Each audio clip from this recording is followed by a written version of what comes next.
د محرم الحرام د روزو ډیر زیات فضیلت ته اسه خو په دغه میاشت کې هر عبادت دا قابل قدر او باعث فخر ده خو په دغه میاشت کې د روزو نیولو ډیر زیات ترغیب رسول الله صلی الله علیه وسلم بیان کړی ده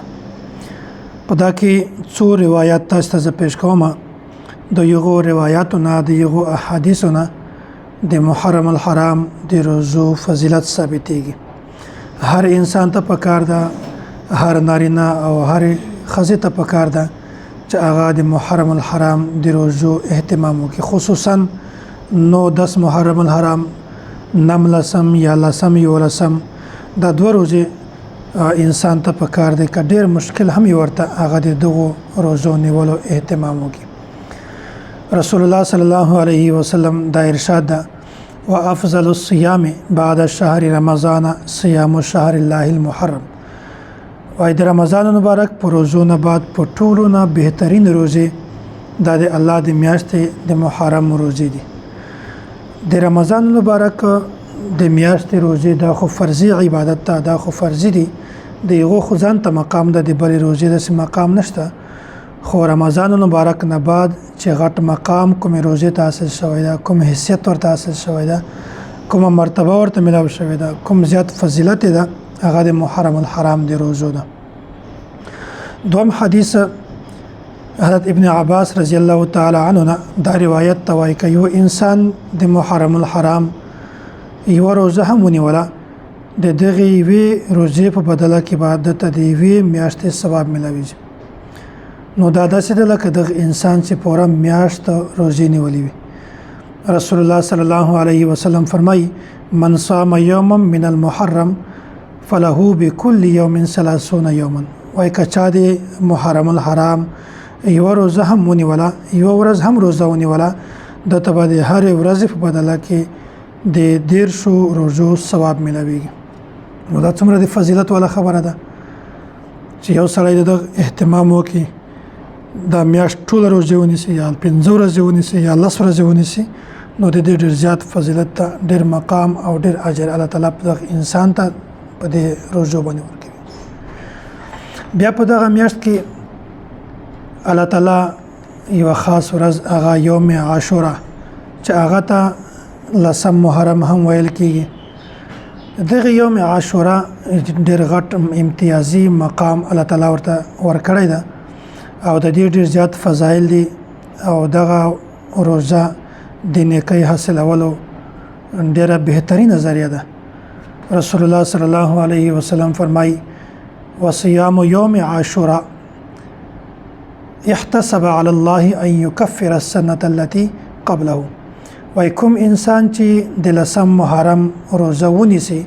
الله تعالی دته د تیر یو کال صغیره ګناهونه معاف کوي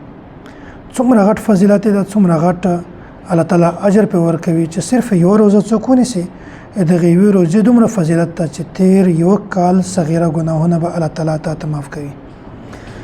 او بل روایت کې عبد الله بن عباس رضی الله تعالی عنہ دا فرمان ده ما رأيت النبي صلى الله عليه وسلم يتحرى صيام يوم فضله على غيره الا هذا اليوم يوم عاشوراء وهذا الشهر يعني شهر رمضان صحیح بخاری کې دا روایت موجود ده نبی علیه الصلاه والسلام د رمضان مبارک د میاشتې او د سم محرم د ورځې د روزو نیولو ډېر زیات اهتمام کوو د رمضان مبارک د میاشتې د روزو نیولو هم ډېر اهتمام کوو ځکه چې فرضي روزه وه او د لسم محرم د روزو نیولو هم ډېر زیات اهتمام کوو په دې کې اوس یوه خبره بله په ذهن کې کېنوئ چې نبی علیه الصلاه والسلام دغه روایت هم د صوموا یوم عاشورا وخالفوا فيه اليهود وصوموا قبله يوما او بعده يوما دا د عاشورا چې کوم روزه وا دغه يهودو هم نیوله بیا د لسم محرم چې کوم روزه ده بیا پانا بعد نبی علیه الصلاه والسلام دا حکم منتوکو چې تاسو د لسم محرم سره د 9 محرم روزه هم نیسئ یا د لسم سره د 11 محرم روزه هم نیسئ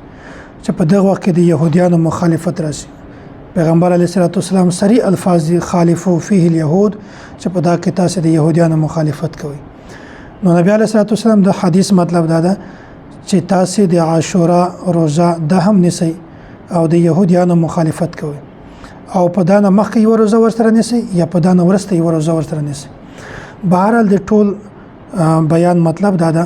چې د محرم الحرام د اسی روزو نیولو ډیر زیات فضیلت ده. کچا په دغه میاشت کې صرف یو روزه ونیوله د هرې روزې په بدله کې به الله تعالی د یوې میاشتې د روزو نیولو ثواب ورکوي. او بیا په دغه میاشت کې نم محرم لسم محرم د دغه ډیر زیات فضیلت ده. نم لسم محرم روزې پیغمبر علیه الصلاۃ والسلام ترغیب هم بیان کړی ده چې تاسو نسی او پیغمبر علیه الصلاۃ والسلام خپل هم د روزه نیوله. دغه دا معلومه شوله چې هر انسان د کوشش وکړي چې نم او لسم یا لسم او یو لسم محرم باندې روزه ونیسي او فضیلت هم حاصل کړي. الله تعالی طرفه چې کوم مقام او کوم نیکی ورته حاصلېږي هغه د هم انسان حاصلېږي. الله تعالی د ممتاز ټولو ته د روزو نیولو توفیق را نصیب کړي.